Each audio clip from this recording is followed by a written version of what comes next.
video, everything's running. This is it. Pack up your bags. Your refrigerator running? Stick it in your hoo-ha. Stick it in your hoo-ha and party like it's 1999. Whoa.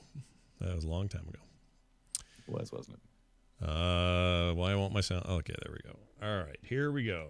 Boop Show begins in 3, 2, 1. Another visitor. Stay a while. Stay forever. This is the Boop Show for Monday, February 25th, 2019, with Scott and Brian.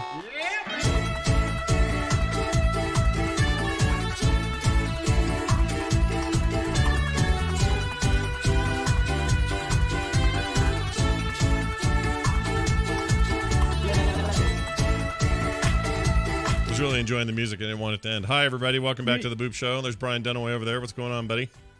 You couldn't see me, but I was dancing. Yeah, he's just a photo today if you're watching the video version of the show, because his setup's not done and his camera's kind of jacked and he can't do it yet. So don't worry. He's just as handsome as you last saw him.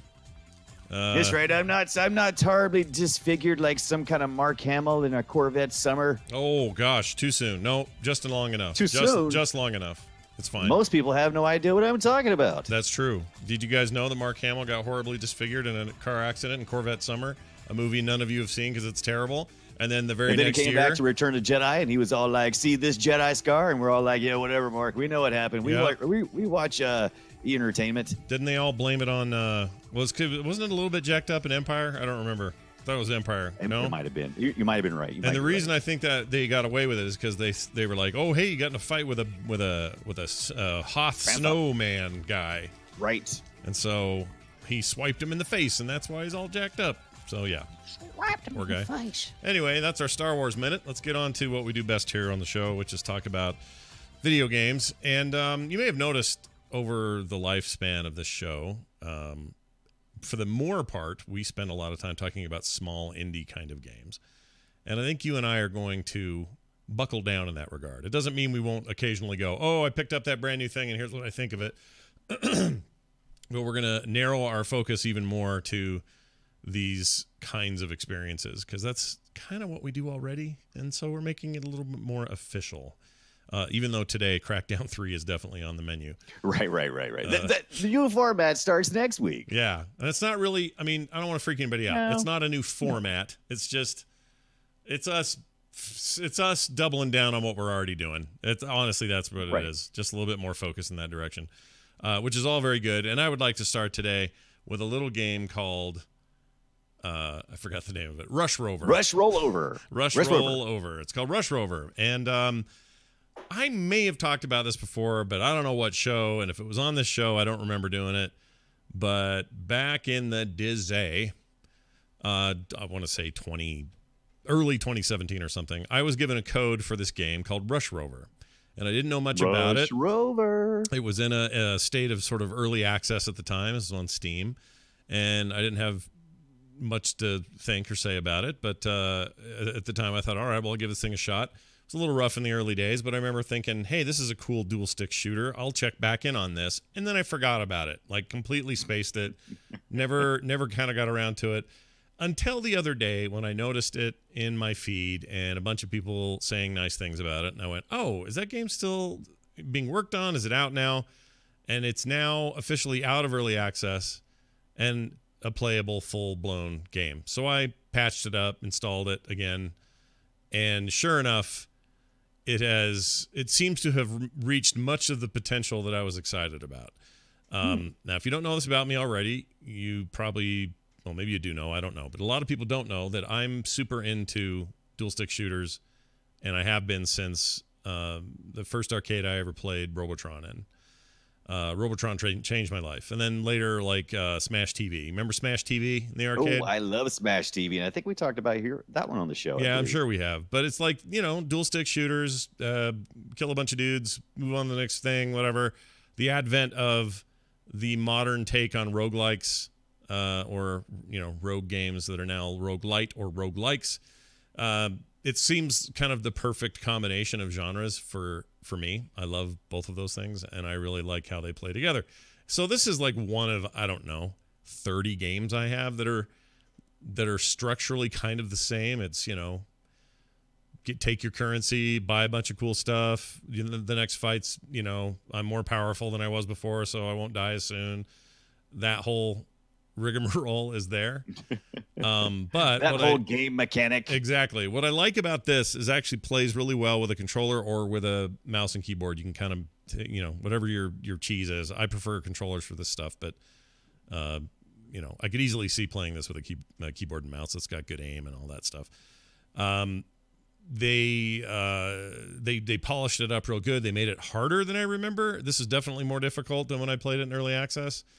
Not a bad thing though. It's just more of a challenge, and it's kind of more what I wanted anyway, because I was kind of having an easy time with the first run when I first played it. But lots of random levels, you know, boss fights, weird weapons to pick up as you go. You can also apply these like points as you go to your character that give you special abilities and different kinds of you know, focus on health or on damage or that sort of thing.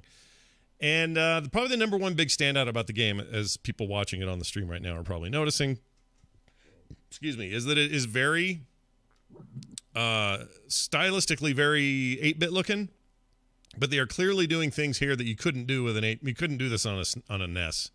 Like there's a lot of enemies on screen.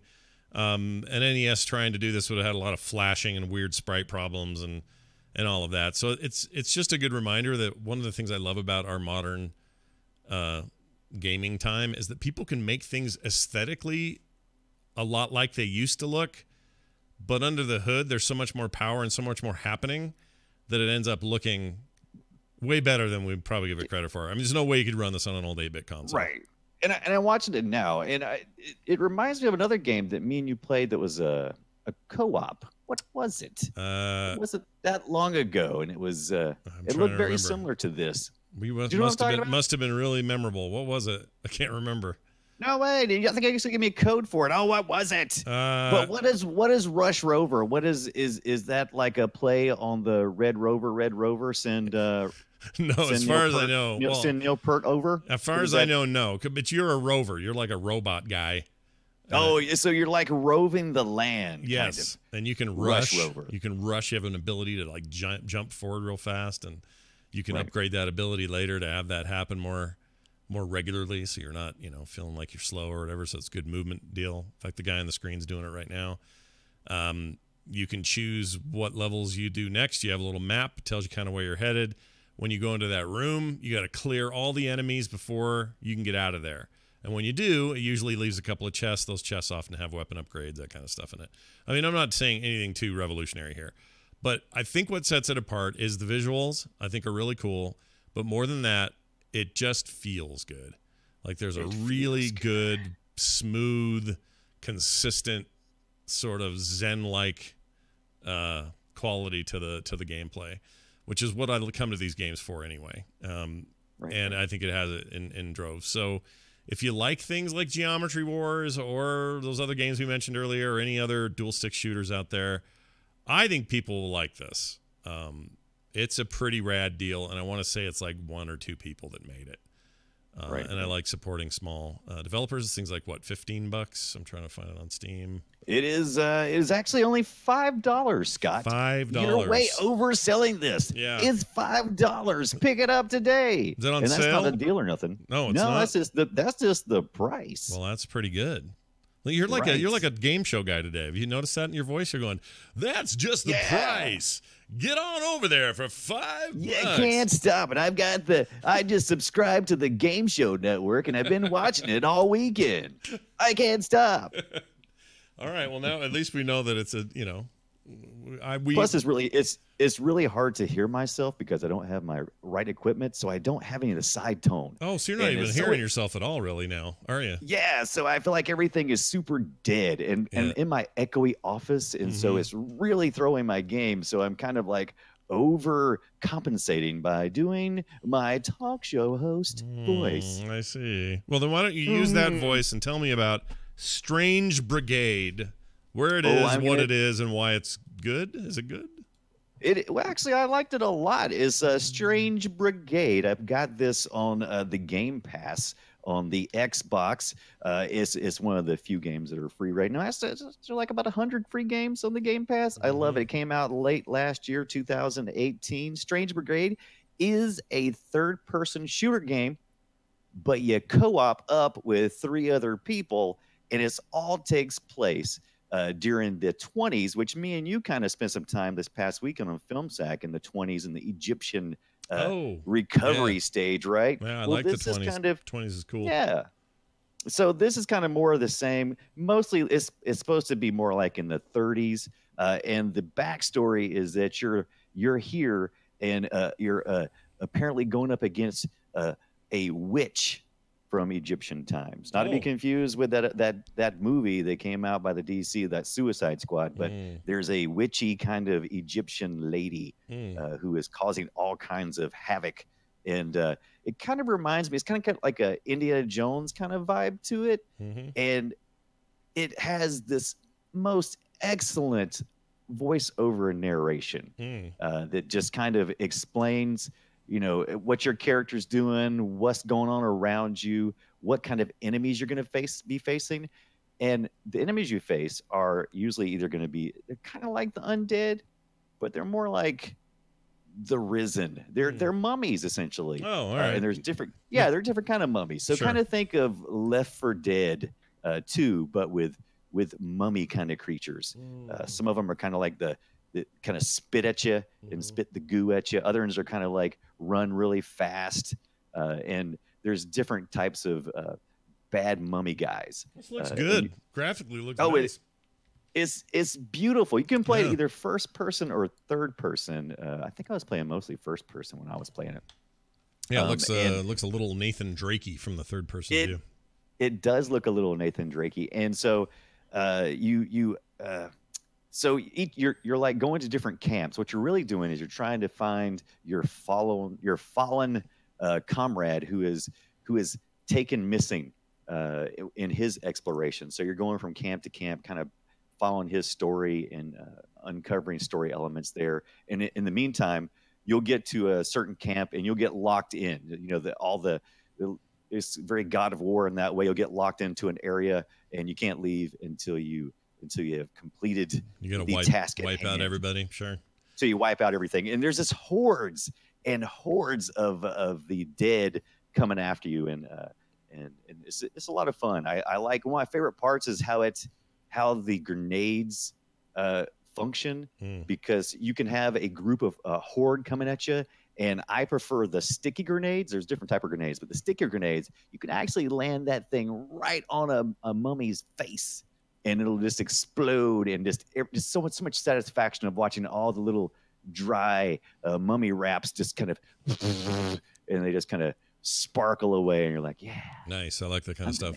It looks, so is this supposed to be in Egypt? This is in Egypt, this whole thing? Actually, I believe this is, I think it's supposed to be in Egypt. It's kind of hard to say. It looks like, kind of like somewhere in the Middle East or kind of Northern Africa, kind of in that general vicinity. So it didn't really say like, oh yeah, you're absolutely in Egypt. Or if it does, I wasn't paying attention. You're not like running past pyramids and stuff. Okay, but there's some of this stuff, like some of these ruins look very Egyptian, but then jungle? But the actual place, it's very jungly. It's weird. Yeah. It kind of, and maybe I missed some story points that were happening there, but I like it. And you're supposed to be your backstory is your Secret Service agents sent by the British colonial government. Ooh. And so so you all have these special skills. Your 4 characters are this typical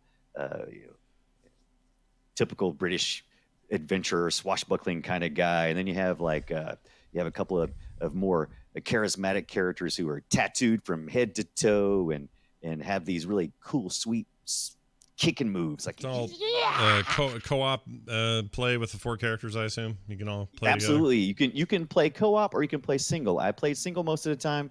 I did a few matchmaking plays, but I just really this to me felt much more of a single person experience, and they developed the maps quite cleverly, because usually in certain areas you have to solve some puzzles, and they've made it so that if you're playing by yourself, objects will appear over certain areas that you're trying to access that allows you to shoot it. And so that allows you to open certain areas. If you're playing cooperatively with somebody, then in that case, you would have the other person go activate something, and then you would take a turn. So they really thought about both levels here. Never heard of this game. I don't know why. It seems like something. It just came out on August 28th, 2018. It's on the PlayStation 4. It's on the Xbox One and just PC. But Game Pass on the Xbox is free. Well, yeah. It's free, it's not free, but it's it's relatively free. Is $10 a month.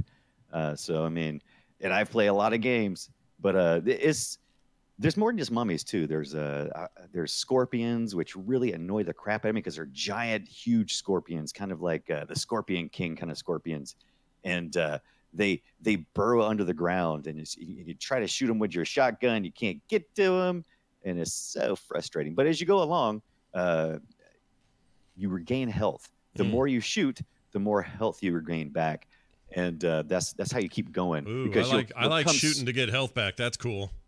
Yeah, because you'll come really close to death, and then at the last second, you're like, "Come here, mummy, just a little closer." Boom, and then the little sparklies come towards you, and you get up and you go, "Let's go." Yeah, and I like that, and also I like how they drop the health potions. Yeah, because the health potions don't just show up in places. Well, they can, but primarily when you're fighting, there's one mummy who's walking around all zombie-ish and hunched over, and he'll have the potion in his hand, and so you have to kill him for him to drop it so that you can get it. Oh, okay, that makes sense. But there's a lot of cool ways to kill the mummies too, because especially the hordes of them, because there's like certain areas with like these big wheels of almost looks like what am I thinking of? It's like a pinwheel, and it's just got like these blades that swing around off this column. And if you shoot the column, which has got a little orb on the top of it, those little arms will kind of come up off the ground. They'll start spinning around like big blades around a column, and things will just get ate up because those guys just walk straight into it, and heads are flying everywhere. It's so much fun. Now I know who these guys are. This is Rebellion. They did. Yes, it's Rebellion. Bunch of old stuff. They've been around for a while. For example, if you like the Sniper Elites. Like this. They did that Battlezone refit. I don't know, but they do the Sniper Elite games. They do what else? They did the Battlefront, Star Wars Battlefront Elite Squadron back in the day, back in 2009. They did an expansion to Call of Duty World at War for the Final Fronts expansion. Like they get hired to do a lot of little stuff, and then they do their own games too. But if you go way back, these guys, dude. They start in 1993 with Eye of the Storm. The next year with Alien vs. Predator for the Atari Jaguar. Just checkered flag for the Atari Jaguar. And then they they did Tom Clancy's Rainbow Six for the PS1. Oh. Now that was a game I spent a lot of time in. Rainbow Six. That was a lot of fun. Good. I don't know what I thought I was going to get here, but it looks really good to me. I would play this. Thanks, Ace Dior. It is the game is Strange Brigade. I did not do a very good job of Strange Brigade. Strange Brigade. Yeah, I'll put these names in the post show so you guys can see it in the notes if you guys are interested. Go check it out if you have Game Pass. Like you said, it's part of that and essentially free. If you want to buy it on Steam or PlayStation, looks like you're going to pay. Let's see. It ain't free. $19, I think. Yeah, is that cheap? I thought it was more than that. Something like that. $29. No, it's totally at $19. It's totally worth it. Yeah, it looks like I might have to pick this up. All right. Well, let me tell you about another game, Brian. And you may have heard of this one. I don't know. I may have talked about it before. I don't know. If I did, then bully to me, whatever that means. Bully to you. Now you're reminding me of Strange Brigade. Yeah, there you go. I love extreme sports games that are just over the top. Whether it's something like NFL Blitz or freaking NBA Jam or ridiculous over the top sports games are way more interesting and fun to me than realistic simulation sports games. It's always been true. The stuff from Madden and NHL and FIFA and all that those stopped being interesting to me right around the time NHL 94 came out, because at least then they were still dealing with sprites, and it was still kind of goofy, and you had to park your brain at the door, and it was still, you know, it was hockey, and it had elements of simulation, but for the most part, you're just playing a hockey video game. And I loved those games, especially NHL 94, one of my favorite games ever.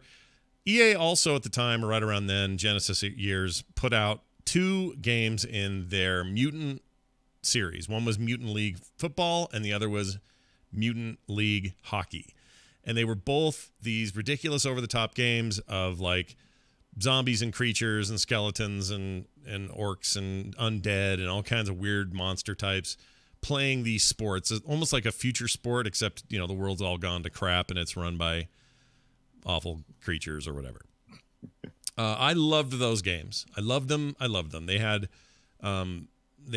traps and like hazards on the field. So if you weren't careful in the hockey game, you could slip through the ice and die, or you could, in the football one, you'd fall into a lava pit because that's just where it was on the 40-yard line on the defensive side. Like weird stuff like that. Now it still had football, you know, you choose a line, or you choose a what's the, not lineup. What am I trying to say?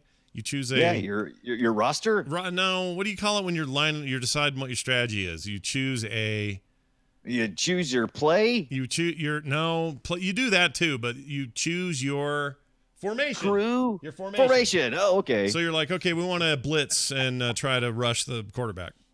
Look out, Scott's a football aficionado. Oh, I love football. I just couldn't think of the word. Oh, yeah, I love it. Couldn't think of the word. Good. But anyway, that's all here. So all that stuff you like from a Madden game or something, that stuff's all here, and how you pass and run routes and go, okay, that guy's, you know, he's assigned to the Y button on your controller or whatever you're doing with your keyboard, if that's where you're playing it. You try to hit him for the long throw, blah, blah, blah, do running plays, try to throw the other team, call audibles. All that stuff's there.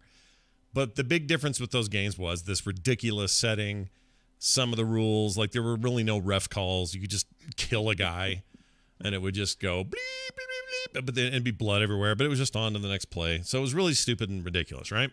So I was very excited to hear about this game, which came out earlier last year, and now they have it in this Dynasty Edition called some DLC content. Yes, it's called Mutant Football League. So if that sounds familiar, if it sounds like Mutant League Football, literally they just swapped the words around and made it Mutant Football League. I don't know who worked on it in terms of like what this team is made up of. Maybe there's some old EA Mutant League people in there. I don't know. No idea. But they've recreated what I loved about Mutant League Football. So Mutant Football League, it's called, Dynasty Edition. It's available on PlayStation, PC, and the Switch. I do not know if it's on Xbox. I'm not sure. It is only $4.99 for the DLC on the Steam. That's pretty. It's only sexy. $5 for the extra thing. But I got the full-blown edition, the Dynasty Edition, both on Switch and PC. I've played both quite a bit. I think it's an awesome Switch game, by the way. If you're playing that game, that device portably, it's a great way to take like stupid, quick, fun football with you. But it is everything you think it is. It's bloody, ridiculous, over the top. The fields are nuts. The guys calling the plays are kind of legit. Like they sound like real play caller guys. Right. And they call the game really well. It's graphically very nice. Everybody's gnarly looking. They've decided here to go with everything. Orcs, skeletons, robots. Tackling is just brutal and bloody. If you land on a landmine, you'll fumble the ball like we just saw in this video that's playing right now. Just a lot of wackadoo, crazy stuff. This is clearly a love letter to those of us who loved Mutant League football and hockey back in the day. Right. So yeah, I like it is a step up. There is a free demo of the Mutant League or Mutant Football League core. But it's only $20, so that's not too bad. Oh, I like this DLC. This totally worth it, though. Totally worth it. Yeah, this DLC content looks interesting because it looks like it updated a lot of the goofy, silly play on word character names. Yeah, and that just makes me. They did, and they put in some additional animation stuff, and it just feels like the more sort of director's cut kind of version of the game. Right. Chat room says there are people on the team that worked on those old games, which is really great to hear. By the way, I just watched on the 30-yard line, a saw blade went across the screen, which is pretty awesome. So it's just when will real life reflect our fantasies. When will that become a real thing? 10 years. I'm looking. 10 years. Yep, 10 years. 10 years. Okay. Yeah, we won't be robots, though. It'll be people. It'll be gladiatorial as hell. It'll be Idiocracy come true, but with like really brutal football. Right. Well, they tried when wrestling said, "Hey, let's do a football league. Let's call it the XFL." They tried that for a minute. Yeah, they did for a hot second. I missed that. Well. That's too bad. Wasn't that a wrestler guy? That was his idea. That was McMahon's baby. Yeah. At least that's where they put the face out there anyway. Yeah, that was his thing. I think he paid for that. He was trying to basically put a little wrestling in football.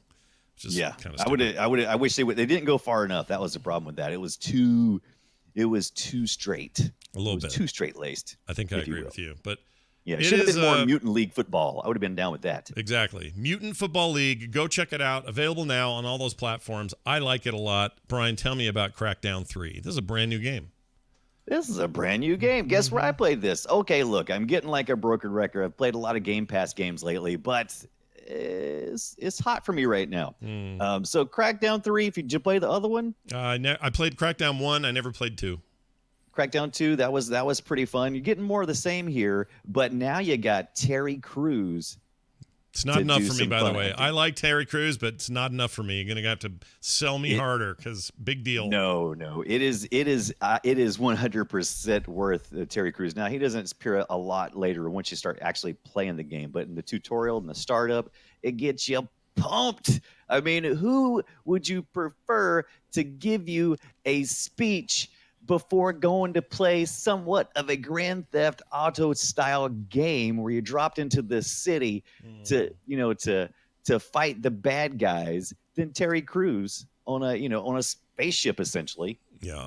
It's so exciting. It's awesome. I love it. It's the art style is it's somewhere between it's kind of like Borderlands, kind of that simpler, more cartoony look kind of thing. Sure. So it's not super serious. So look, okay, I love Grand Theft Auto. I love how those kind of games play, but I have a lot of underage kids in the household, so I can't just say, get out. It's time for some Grand Theft Auto. Time for me to punch some prostitutes and do that kind of thing. So this is kind of, it's still it's got a little bit of an edge to it, but it's mostly in its attitude. So that's what Terry Crews brings to that.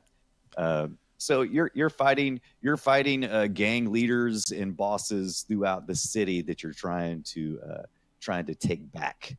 And so in that regard, you get to drive vehicles. You get in the vehicles. Once you get in the vehicle, you are driving the vehicle, and it's also in your inventory. So if you get smoked, which I do often, you can respawn that car and start back up where you was at. Do you what do you say about the criticism that it's basically the first game, just absolutely graphics? But it's been long enough.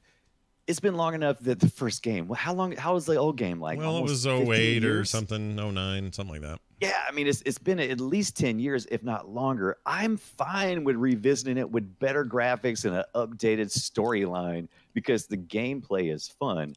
I like the multi levels of the map because it's not like Grand Theft Auto is kind of very street level. There's some stuff you can do on top of buildings and stuff, but it's very street level. This has these huge levels of a city because it's a futuristic city, and everything just goes vertical. And if you end up falling down, you can get down into like this rough bay area where there's nothing but homeless people and just hovels and that kind of thing, and then you can work your way back up to the street level, and then you can even work yourself up even higher and even higher. And in order to navigate up to the higher spots to get to bosses, you have to increase your abilities, and you do that by, guess what, killing things. So as you kill, you increase your abilities, and you also can collect there's different areas where you can collect resources to increase your abilities. You just walk by and you pick it up, and next thing you know, you're able to jump a little bit higher. You got a little jetpack that kind of lets you do a little extra jumpy jump. And I just like the vibe they got going on. The complaint I've heard, the chief one, is not so much that it plays like the first one, but that it hasn't innovated past the first one. In other words, when Crackdown 1 came out, there weren't a lot of open world games like it. But in a world of, what's those? I can't think of the name of the ones that are all purple. Some freaking games. What are they called? They were like Grand Theft. Originally, they were kind of like Grand Theft Auto ripoffs, and then it just got crazier. Right. Can't think of the name of it. I can't think of that either. They're purple ones, you say? Everyone wears purple clothes, and it's all very purple. 3 was the best. Saints Row? Saints Row 3. There you go. The Saints Row games, and even like Spider-Man now, open world games have gotten further down the road, and the complaint I keep hearing is that Crackdown 3 doesn't do that. It feels like an old era, and if you're nostalgic for that, great. But a lot of people are like, yeah, but some of the stuff it does, like very repetitive missions, finding the orbs isn't as fun as it used to be. That kind of stuff. I don't know if any of that's true. I agree. There is a certain flatness to the game. I totally get that. There's not a lot of depth to the game. It is a lot of doing just that. And probably the most innovative part is the multiplayer part, where you can you're playing essentially in a destroyable world. Right. All objects are destroyable. So that's kind of the fun part there. But I'm enjoying just having this little nostalgia trip playing single player. It feels fairly well balanced. I feel like I'm dying the right amount of times and living the right amount of times, and I keep coming back and visiting this little world. But yeah, there's nothing artistically deep about it. I mean, you're not going to be like, oh, this is the new hotness. Not like something like, I was almost going to compare it to Apex, because I feel like Apex is really, it's just really got a good, but it's kind of simple too. I don't know. I'm enjoying simple games right now. Apex's goals are simple, but I would argue that its execution and its systems are advanced. There you go. And it sounds like this game is just, I don't know, a lot of flatness, a lot of big wide hallways, because you're a little dude and there's a lot of space. And after playing something like Spider-Man, last year, you can't compare it to something like and that's Spider-Man. Not good though, because Microsoft needed a giant open world hit like this, and I don't think they're going to get it, because there's too many other games to compare it to that do it better. That's all I'm saying. Oh, absolutely. I think that's the reason why I didn't see a lot of marketing coming up to this. I mean, it was a little bit, but it wasn't like you would expect for like Crackdown. I mean, that made a huge buzz back in the day. Well, they announced this thing like five years ago. Something like that. Yeah, but they never really, all the way down to the release, they didn't really like go, oh, Crackdown's coming. Yeah. Well, last year they pimped it pretty hard, and then they delayed it, and then it got quiet. Like nobody. Yeah, I think that's exactly what I think they knew what they had, which is okay game, and that's the reason why day one it was available for play on Game Pass. So you could either spend $60 and buy it, or you could subscribe to 1 month of the Game Pass and play it all month, and maybe even get a second month, because a lot of times if you put the recurring billing on, you can play it. They'll give you extra free month. Turn that thing off. Into the second month. Click. Why not? That's what I say. That's what I do. I think Microsoft knew exactly what they had, and they didn't try to push it any further than that. Well, a lot of people have suggested this idea that Game Pass is succeeding and doing well, and I think it's awesome. Games like Crackdown 3 no longer have to be standalone $60 masterpieces. They can be good quality adds to your service you're already getting. In other words, here's a cool open world game in the Crackdown universe. All you guys who pay us $15 a month for this service, here's a new thing to play for your service. Like, that's a different value proposition than trying to sell you 100% on a $60 standalone piece of product. Yeah, and that's the reason why my attitude is like, yeah, I enjoyed it, because it was just something I was already doing. They said, hey, here's Crackdown 3. It'd be like seeing a new Star Wars movie on Netflix. It'd be like, well, at least it was free. It could suck a little bit. Yeah, I didn't pay $50 at the IMAX to see it. No, and why would you? So why would you? But so I really enjoyed it a lot. All right, I've come back to it several times. There you go. Brian has said what we were all Crackdown thinking. 3 is all right. Well, let me tell you about a small game. You guys know I like the space games. Today I'm going to tell you about a little game called Ark Savior. Ark Savior. It's a little, relatively unknown as far as I know. Little arcade space game, mission shooter kind of game. Gets a lot of stuff right. The idea here is that you're a kind of mercenary dude and you're flying missions for whoever you're working for there. And the story is not anything special, but and it's not voiced at all. It's all very Animal Crossing, like that kind of thing for people. And you're in a ship pretty much all the time in this beautiful graphical world.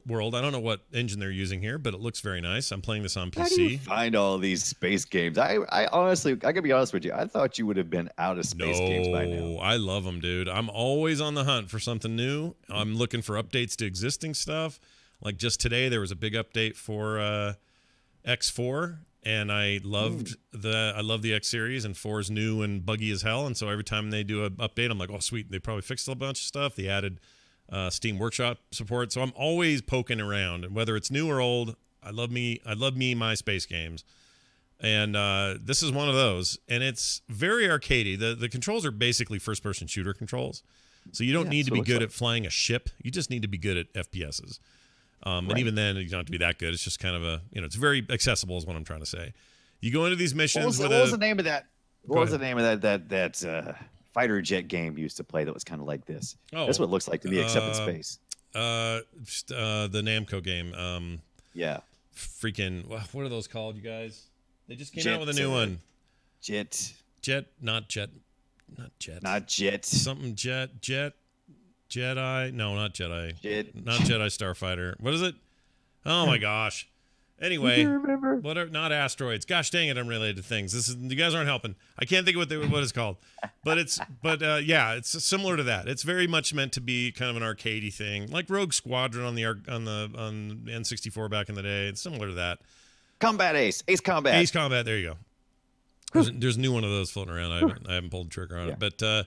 Yes, very similar to that. Like, this is not a sim. You don't need one of those yoke controllers. This is not doing head tracking. Like, this is not one of those games.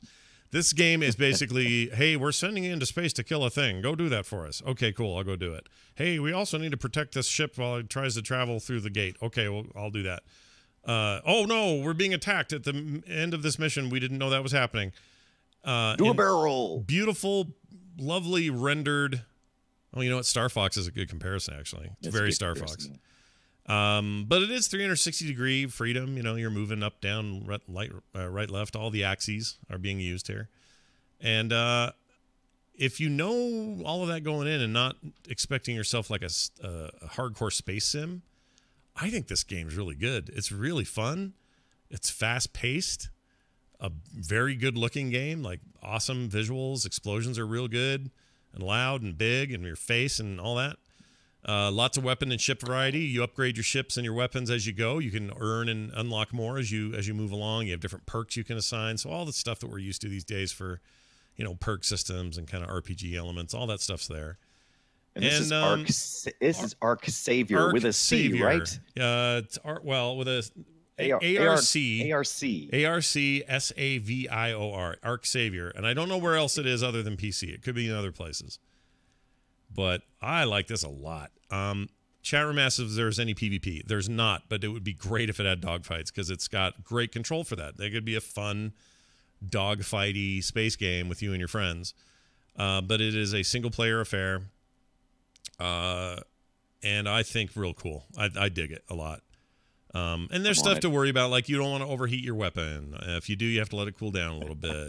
If you hold shift, it's it's a boost, so you go faster. Like if you're running in a first-person shooter, you have a shield amount, and then you have life of your ship amount. When the shield amount goes down, actual damage to your hull happens, and that can stay. Not your hull. Wait, did you say actual damage to your hull happens? Hull, Hull. Hull, okay. Hull. Not your hull.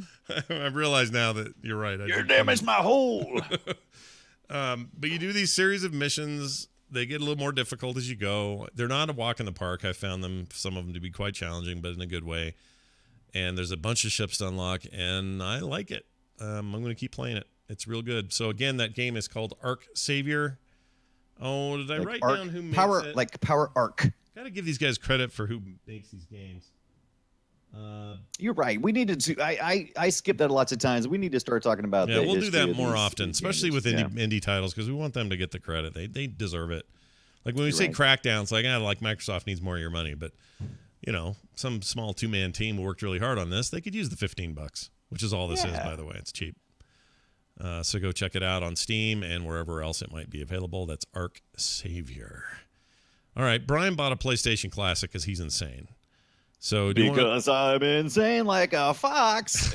It's crazy like a fox, I think. Anyway, I picked up the PlayStation Classic, and you know that thing come out at $99. I already had the NES Mini and the SNES Mini, and I paid like $69 for one and like $74 for the other or something. Good deals because really high quality stuff for some pretty good games. Nintendo never drops their prices on their games ever, so why not? PlayStation Classic came out with $99 for that little thing, and the games were just lackluster. It's like, oh, I don't really care about playing that game. Yeah, but the rumor is they can't sell these worth of shit, by the way. They cannot, and as was proof over the President's Day weekend, the weekend we missed, there was a deal for $40 on these things. They were shipping them out for $40, and I said, at $40, you got my interest. So I picked up one. I'm playing. I played a little bit of Rayman just to see how the console looked, because I liked the way the way Nintendo did their interface, where you could save to a virtual memory card. And, you were able to launch from the menus, and it was a pretty decent interface. And PlayStation, the interface is fine. It looks good. I was able to flip through, gave me a little nostalgia feel. The games were actually looked better than I thought they would. Really? Because I keep hearing talk that there's stuff that's like PAL format instead of NTSC. That would suck. Because that's like 50 frames or some horrible thing, or what's the deal with that? Right. Well, look, something like that. It's the PlayStation Classic, but it looked better than I thought it would look, because I was really expecting from the hate at the $100 price point. I was expecting an absolute disaster on my screen, and while it was not, it's not fantastic. It was certainly, it was certainly a lot better than I've purchased those little retro arcade games in consoles over the years, and I've seen a lot of crap, and at least this is okay crap. Especially for $40. A lot of sales on this thing. Only $40 on Amazon. You can find it for $40 right now, and $40, I think it's about the right price. Maybe somewhere between $29.99 and $30.99. Yeah, that's about where this thing should have been to begin with. Here's what a reviewer says. This is Mickey Ads 92. He says, "Don't waste your time. I had a very high hopes for this product. What a letdown. For the money, I would go out and buy a secondhand PS1 and a few hundred games. The frame rate is horrible, and most of the games and the selection is a letdown." This guy's dumb, though. He says, doesn't play PlayStation discs. Didn't mention in the product description, but this won't play your old games on disc. Only the preloaded ones. Well, Dirk. That guy deserves what he got. You should have known better, buddy. I can kind of see if you were not into Nintendo at all, you probably totally ignored all the mini stuff. And Nintendo marketed it correctly, because when they first started talking about it, they called it the NES Mini, and PlayStation calls it the Classic. So that could imply that there's nothing different about it other than, it's just a new package. So I could kind of see but shame on him for not doing at least a minute's worth of research. Do a little bit of research, yeah. And like also just a minute worth of research. And these are people that paid the full $99, which nobody's selling it for now because they can't move them. Right. Also, I hear the hardware in them is kind of junky and not great, so you can't do good emulation with it. No, it's not. Here's what I would do. This is my own personal opinion. If you must play the jittery mess that were PlayStation 1 games, that whole era from Saturn, PlayStation 1, whoever else, if you must do it, okay? Right. Just emulate that. Just get it on your PC and emulate that stuff. All right, that's fine. I get it. You have some nostalgia. You're going to play Battle Arena Toshinden for 30 seconds and wish you were dead. It's not good. Yeah, it's not good. Most of these games do not hold up. It's totally not that. But I'll tell you, too, a person who does emulation, a person who has just dug so deep into all that stuff, it can be such a hassle to do emulation. And I was so pleased to, to see these kind of things come out. I wish Sony had done a better job. Yeah, because Nintendo killed it with both of theirs. They're great. Yeah, it did great. It's very complete package. Sony just kind of like said, we want some of that money. And, they put a team together and they put it out. And they won't come back to that well. Yeah. That's going to be Nintendo's jam. I doubt Microsoft are seeing that. Are probably like, no, thank you. No, thanks. We're good. They're probably fine. So chat rooms, Bagheera, I think I agree with him. He says for $40 you can just buy it and put it on your shelf because it's cute. Yeah. Yeah. Like at $40, it's almost worth it just to have this little replica, That's essentially what I'm doing. I have a whole rack of NES, SNES, and probably the last. Thanks a lot, Sony. Probably the last mini console that'll probably be out by anybody. Yeah, and we are not. By the way, we are not advocating. Someone in the chat makes this clear. I would like to reiterate it. We are not advocating game piracy on the Boop Show. That is not what we do. We're not saying pirate anything. I'm saying, for example, I still have an old copy of Wipeout XL on its original PlayStation disc, but I don't have a PlayStation to play it on. Yet I do own that game. I feel okay about emulating that game if I need to play it. Here's the truth, though. I really don't. The music's the best thing on that disc. PlayStation 1 and 3DO and Saturn-era games look like anus cheese. They're bad-looking games. They move bad. They have terrible frame rates. They're locked at 4x3. They're kind of garbage. And you could say, oh, Final Fantasy VII was the best game ever. Yeah, but you can get that in other places now, legally, by the way. Right. Then they're doing a kind of a remaster unit deal of it right now for whenever that's supposed to be out. I don't know, but kind of like Resident Evil 2 got here recently, similar to that. So, like, why would you even bother? That's to be to be expected, because you know what, that generation was like the awkward teen years for the game industry. Yeah. And their voices cracking. They're trying to be something that they haven't quite matured into, and it just but it's there, and it's, you probably look back on it and regret everything, but still. I played a lot of PlayStation with my friend Andrew back in the day, and we thought it was the greatest thing ever, and we played all the Resident Evils together, and there were many good times had on that thing. I'm just saying, in retrospect, it was you're right about it being the teenage years. It's like this weird growth area where hair's everywhere it shouldn't be, and you got weird acne, and you don't know why, and your voice is cracking, and girls don't like you, and your parents are irritating. Like, that's the PlayStation 1, in my opinion. Yeah. And oh man, you want to talk about some not legal gaming, man. I tell you, between when PlayStation 1 came out and those modded chips to modify your PlayStation 1, pop it open, solder a couple of lines on a chip, and then go to Blockbuster and rent 3 or 4 games, and then take them back in a couple hours later. You'd have 4 games in your pocket. Now, I never did that, of course, but I know people. Well, I just got late breaking tweet. Would you like to know what this says? Yes, please. From somebody named M. Frank. He says, "What's going on with the Boop Show? We're recording it right now, buddy. Come on in. The water's fine." You usually tweet about it being up, and I don't think you did this time. Did I not? Show. Yeah, but people know. I posted. People should know. People are here. All right, hold on. I'm sending him a link so he can get in if he wants to. All right, there's your games of the week. Now we are going to play a little game we like to play on the show. I'm saying the word play a lot, which is Guess Our Game. And it has this. It's me, Mario. All right, we're gonna do this and have some fun with it. I don't remember who goes first. Do you remember? You usually go first. Okay, that's fine. I just didn't want to jack us up and screw it up. All right, so I'm gonna play a clip from a game. This is an old game, and see if Brian Dunaway can guess what it is just from the audio. Okay? I got this. Go ahead. Here you go.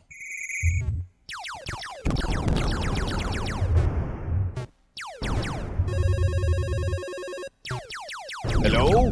Who is this? Any ideas? That did sound like a phone. Is it not Space Invaders? Nope. What? Nope, not Space Invaders. It is so Space Invaders. It's like Space Invaders' brother, if it's not. It's totally not Space Invaders. I will say it's in space. I'll give you that. It's in space. All right, then it's got to be asteroids. There's only two games that sound like that. You're It's got to be one of those two. Close. So close, but not technically correct. So let me think. Let's see. There are some spinoffs to Asteroids. I can't think of it. Hold on a second. Let me think. Super Asteroids. Oh, you're getting so so close. It's not Space Invaders. So am I getting closer? No, you're getting closer with the asteroids. Megastroids. All right, I knew this one would be a little tricky, and if you never played it, it would totally make sense. Why not? But it is called Asteroids Deluxe. Fastidious in the chat just got it. Asteroids Deluxe was the game. That's the one I was thinking of. That is the proper. Technically, it's Asteroids 2. That's the second game in the Asteroids games. It was, generally speaking, not as well received as the original Asteroids, but I actually think Asteroids Deluxe is really awesome. I think that does some things different. because it added cheese and lettuce and bacon and that ringing phone sound. Yeah, all those things. Right. And it's really the one thing I liked is there'd be like this asteroid looking thing. Well, first of all of the vectors rotated now, so they were all like going like this. And then it was just more dynamic graphically, but also these asteroid-looking things that come on screen, but they were all kind of vectored in with a bunch of lines. You weren't sure what it was. You blow it up, and it turns into like 5 or 6 of the old ships from the old game, and they all turn on you and start chasing you, like home in on you to try to kill you. So now you got to kill these moving ones that are coming at you, kind of almost like an early I can't think of another example. What's it like? Yeah, I can't think of one, but it's good. It's dynamic and fun, and I like it. All right, Brian, I'm playing yours now. Let's see if I can figure this out. You ready? You'll never get this. It's impossible. Okay, this is Protein from the Sea. Here we go.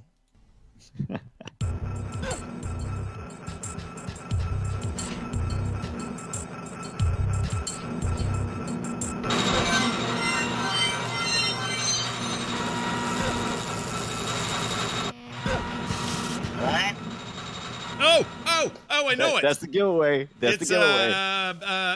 Abe's Odyssey. Yeah, there you go. Oh, dude, I played so much Abe's Odyssey back in the day. I love that. Okay, speaking of PS1 games that hold up because it's not 3D, they're 2D sprites. What a game, dude.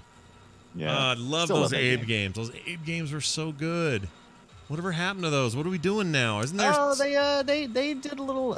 Didn't they have like a little? They did not too long ago. They did a remaster of the first one. Like a remaster, yeah. Yeah, but are they doing anything new? That's what I want to know. New Abe's Odyssey games.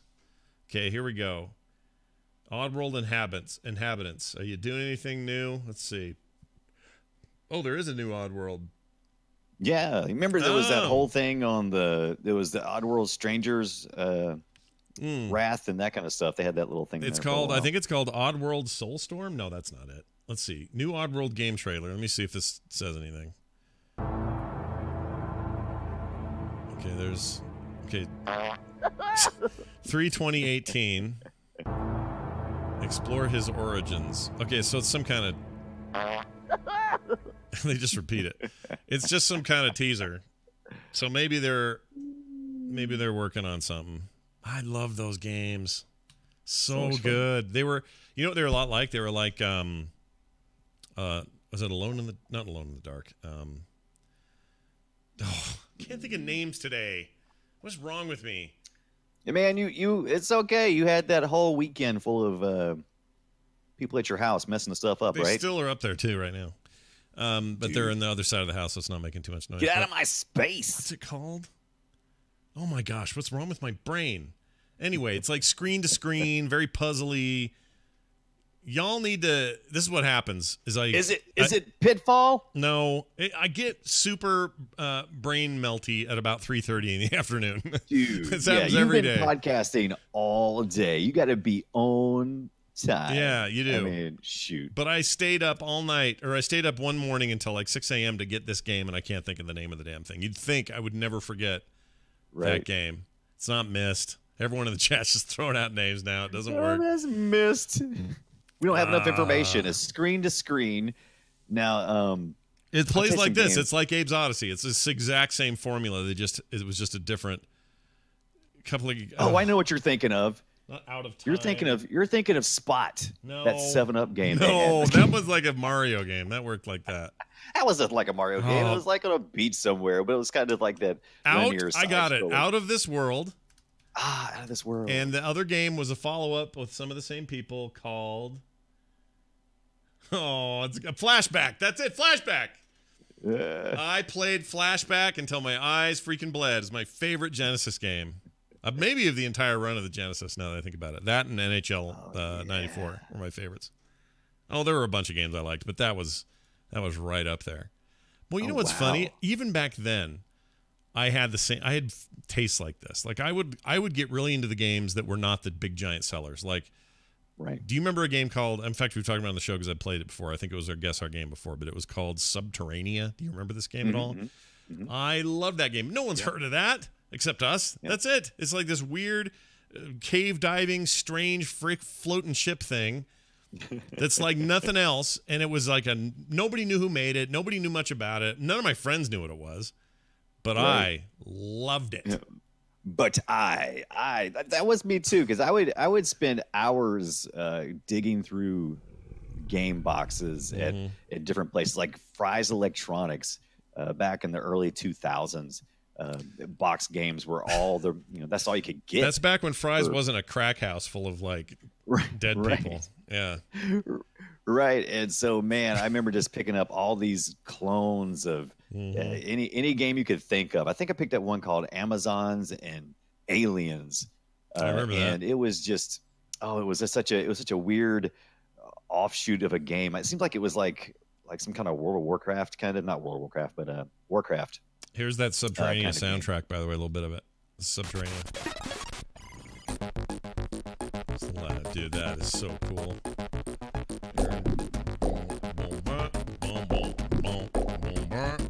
You're just underground, dude.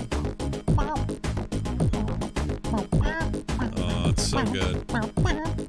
It was a hell of a game, and it looks like somebody else, Ben Forgot in the chat, remembers how good it was, even though his name is Ben Forgot. Nice.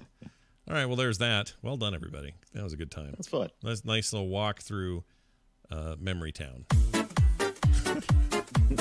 Memory Town. I don't know what Memory Town is. I don't live there, though. I can tell you that. All right. It's across the street from Lazy Town. There you go. Oh, that's with that weird girl and that strange dude.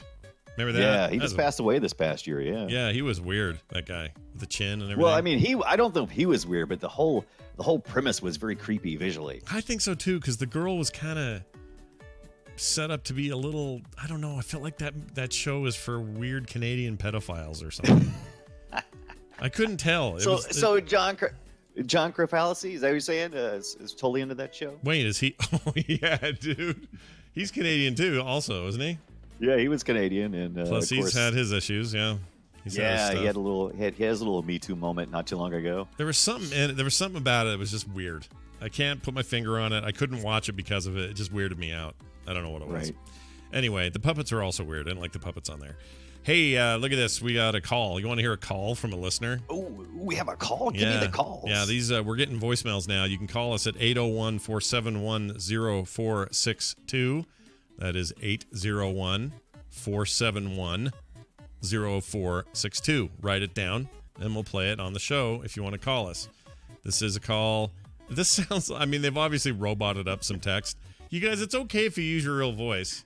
I don't know. I got one of these on Skim, too. I don't know if they're just dicking with me or what the deal is, but anyway. We never make fun of anybody's voice. I don't think we've ever made fun of somebody. No, me besides either. Ourselves. We make fun of each other all the time. Yeah, it's really weird. Not callers. So here it is. Let's see what happens.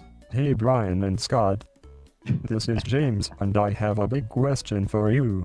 If you had to pick the best indie game you have ever played, what would it be? I know this will be hard, so if it helps, how about in the last 5 years or so? Thanks, and looking forward to hearing from you. James from Canada. Yeah, that's a really unsettling voice, isn't it? It is. I'm here to her. It's like a Swedish chef a little bit. I know mine if you want me to tell you. Yeah. Favorite indie game from ever or 5 years ago, whichever you got. Okay, so I was going to go in the most recent ones. There's a lot. There's plenty. Oh my God! if it's Infinity back, I mean, there's so many. We're buried in it now. There's no. there's no getting away from this idea that we are constantly covered in 40 million freaking indie games that are making it so we can't breathe. So now the game that I rank this game really high because not because necessarily that I this is the greatest game ever. It kept me hooked. I played this game from beginning to end in one sitting. That rarely happens for me. It's called Pinstripe. It's a kind of a puzzle game, and it's on all the platforms. You can, well, not the consoles, but it's on Windows, Mac, Linux, that kind of stuff. And this little small indie developer, Thomas Brush, who's working on a new one, and I kickstarted this one. It's called Coma. Might be more to it than that, but there's definitely no word Coma in it, and I'm waiting for that to come out. But Pinstripe, it was just this really just atmospheric, fantastic music just going on, this idea that you have this evil spirit that is against you.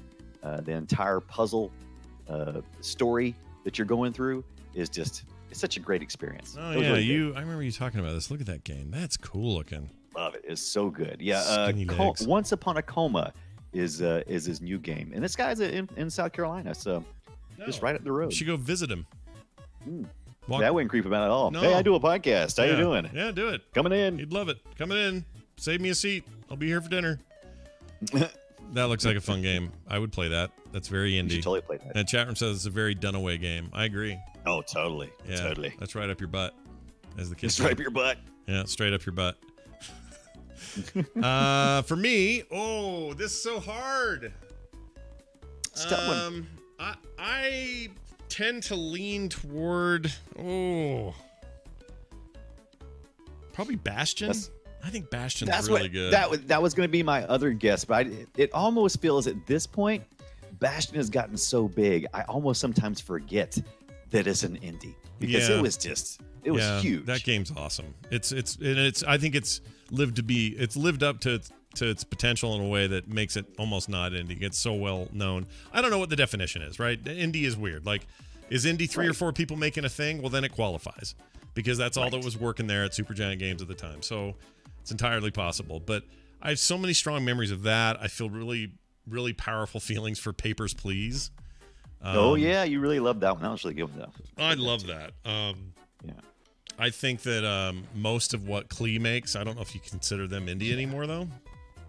But at the time, it's true. It gets kind of tough. FTL is amazing. Into the Breach, their new one's really good. Oh my gosh, there's so many. Would you call Journey one? Because it was a pretty small studio when they made Journey. Absolutely, I would call them an indie. I like Broforce. I like Gunpoint. Oh yeah, Broforce. These are all games of the last 5 years that I think of that I have really strong feelings for. Transistor was really good as well. Nidhogg. Probably should give it a big shout out to Dead Cells because it's not only is it newer, but it's right up there. Like that's one of my favorite indie titles ever. Right. Yeah, there's just too many, dude. It's a real recent game, Celeste. It's on the. I've have it in several locations. Still haven't had a chance to play it. Chat room's right. Factorio, Firewatch, Gone Home. There's so many. So many good things. Stardew Valley's good. I think, but he was looking for something, kind of like out of the way. There's something that really left an impression on you. You know what? I'm going to change mine to if the artistic and kind of story impression that the indie game that gave me the biggest impression probably in the last 5-6 years, Machinarium. There you go. That's what I was trying to think of. Machinarium. That was a fantastic little steampunk looking robot guy. That it's a point and click adventure, but man, the art in that and the animation and the imagination on display, it's really still nothing quite like it, except they make their own game. Like Sam Ross 3 or whatever it is. That's also pretty weird and cool. Yeah. Those guys make trippy freaking games. And those guys, that's how I got into doing the Humble Bundle. Because those guys were constantly showing up in bundles on there, and I was just like, these look totally interesting. I'm thinking I'm gonna pick one up, and then my long-term relationship with those guys. Like this. All right, well, there's your emails. Thanks, everybody, for participation today. That was their phone call. I have 2 emails still. What am I saying? I haven't read these yet. What? How about this one? Hi, Scott and Brian. I picked up Rebel Galaxy, the first one, after hearing you guys talk about it almost incessantly. He says, thank you. It scratched an itch that I had long forgotten from Freelancer and Privateer. Please keep on talking about space games and indie games. Better still, indie space games. Love the show. Take care. Marty. He's in suddenly cold Canberra. I don't know where that is. Right. Speaking of indie games and itching, don't forget to head over to itch.io. There's a lot of good indie developer people releasing their games. Never even heard of that. What is itch.io? Wait, never. You said this last time, I think. Oh, no, yeah. This is the one. You're right. I didn't. Did I say itch.io? Don't go there. I think that might be wrong. No, it's right. It's the one. Is it? Mm-hmm. This is the one we talked about before that you were like, hey, I can't believe you don't know about this. Tons of indie stuff in here. And they do like game jams and put the results up here and all that. Rain Swept is cool. Yeah. So if you're a big indie nerd, this is a good place to go. Where is indie nerd? Is itch dot something else not a place they want to go? I don't know, because I just went there and my computer went nuts, and so maybe I mistyped it. It is itch.io, but for some reason my computer said I'm gonna have a spasmic fit. Well, itch.com takes me nowhere. It just hangs. Right, so it's itch.io is the right location. Itch.net. Let's see where that takes us. Site is under construction and coming soon. You're playing a risky roulette game. Yeah, there, I'm playing Scott. a bit of a game. Why am I doing this? It's a bad idea. The worst indie game of all. Random website searches. Don't do it. Right, don't do it. Marty, I agree with you, and we will continue. Trust me, I'll continue to talk about weird independent space games because I love them. Don't you worry your little head. And in fact, I know we still don't have a date, but it's got to be soon for Rebel Galaxy Outlaw, the sequel. It's got to be any day now or any month now. I can't wait. Oh my gosh, I can't wait. Boop Show 200 says, Andrew Bailey, you guys talked about the overcomplicated Anthem purchase options. They are as follows. He's correcting me because I kind of got it wrong. Standard edition, $60. Legion of Dawn edition, which is pre-order bonuses at $80. Origin Access Premier, which is $15 per month and includes all content in the above editions plus access to many other games. He says, I'm personally skeptical of Anthem's launch, so I opted for their Origin Access Premier. I get to trial the game for 30 days and within 10 days of early access, or get 10 days of early access in order to make my final decision, and then I can opt in to purchase the full game with a 10% discount. That's the way to go, in my opinion. Yeah, he especially says, with. Oh, go ahead. Yeah, we don't know because I've heard the same with from people. He says you can save $45 if you don't like Anthem, but we'll spend $9 more if you do like it. I think that's a pretty decent deal, says Andrew. I think he's right. That's probably the way to do it. I ended up liking this Premiere service so much that I'm going to stay around for a while. Oh, really? So you are subscribed to it? I'm gonna. For now. I'm thinking about doing it too. But right now I'm pretty heavy loaded on all these services. I've got Game Pass and Xbox Live, and I've got. It's gonna start adding up, dude. Because I don't have any. I don't have anything other than PlayStation Plus that I pay for. I have PlayStation Plus. I'm not doing their game service. I've thought about it, and I'm also doing the Humble Bundle. And I'm gonna have to slow down the services, man. Yeah, slow down on the Humble Butthole. Oh, also, what was the other one? The Switch one I do, $4 for that a month. Yeah, see, I don't do that one because I'm just not interested in the. Then you haven't played Tetris 99. It's so good, dude. It's so good. But that's one game for a monthly service. It's so good. Oh, you get more than that with the service. You get all kinds of stuff, including the ability to play multiplayer of anything. But you get all their NES games that are in there. I hope they get Super NES games in there soon. Like, there's value to it. Now if they put when they put the SNES games in there, I'll bite. But you know what'll happen? It'll be $10 a month. They better not do that. If they do that, I'll be pissed. That would be bad. If they start segmenting this thing off by platform, like 16-bit era is going to cost you more, freaking take one in the pooper for me because I'm not doing it. Not doing it. But I do want people to call in and send us emails. Marty and Andrew did it. They did it with boopshow@gmail.com. And that phone call came from, what was his name? I forgot his name. Hold on. I'm going to play him again. Hey, Brian and Scott. This is James. Okay, James. James from Canada. James, thank you for that. And although you can just use your voice next time. Maybe he doesn't have a mic or something. I don't know. I don't know what he's doing. That's what I was curious about. So I've done that before. Like, I'll be at a location where I don't have my mic hooked up. And I'm like, I want to ask a question. It's like, I don't want to call a number. Yeah. I'm lazy. Yeah, and so he just emailed us an attachment. That's fine. We'll take them. But what we really want you to do is pick up your phone and dial. If you're out of the country, you do a +1 at the top, okay? Because there's country codes. It's real easy. We have number 1 because we invented phones. Sorry, it's just the way it is. Apparently so. I've always thought, I feel so guilty about that. I'm like, really? But we invented it. So we get to choose first who gets to be who. Or we were just number 1, and then as phone adoption started to spread around the world, as it should, everybody else would go, okay, we're 2, we're 3, we're 4. It was fine. Right. It was fine. We just got to be number 1. Anyway, doesn't make us special or cool. It just means we have that number. Anyway, the number is 801-471-0462 is the number, and we would love to hear from you. And like I mentioned, boopshow@gmail.com. We're on Twitter @boopshow, and our Reddit page can be found very easily at boopshow.reddit.com. All of this is listed over there at frogpants.com/boop. So if you're like, I don't remember any of that, Scott, just go to the website and you'll find it. frogpants.com/BOOP. Brian, any final thoughts, parting words before we go? Dude, I don't know I'm going to play this next week. I'm just, I'm at a loss. Really? It's, we'll think of it's something. pretty packed in there, but I will tell you this. I've been playing, I first of all, I got to kick my Apex addiction. Yeah, it's good. Because That I've been game's really getting into that. That game's a real booger. It didn't help that my squad won the other night completely. Yeah. And I notice I say my squad because I didn't do it. Yeah, no, it's not you. Zero kills. I was a medic. I saved the good guy. You saved lives. Players. Yeah, I saved the good players. Every time they would die, I'm like, get up. I'm going to die if you don't get up. What's healer robot lady's name? I forget her name.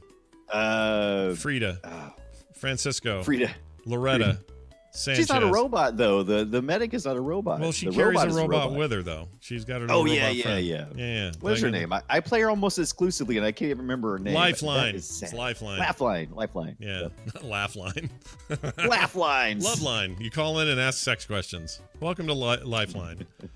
Have you fallen down and can't get up? Let me know, and I'll put my robot on you. All right. What? Tandagosa asked stream some things. I do like to stream some things. Tandagosa going to do more of that. Yeah, you should stream some things. I stopped posting my stuff on YouTube. I'm done with them. Well, I'm done. F those chuckleheads. They're hard to work with, I'll tell you what. All right. Well done, everybody. Thanks for being here. You can catch this episode on YouTube, though, if you go to frogpants.com/. Screw them. No, don't put us on YouTube's. It's there already. Too late. Damn it. Thank you all for joining us. We'll be back next time with more. Between now and then, have a great week. We'll see you then.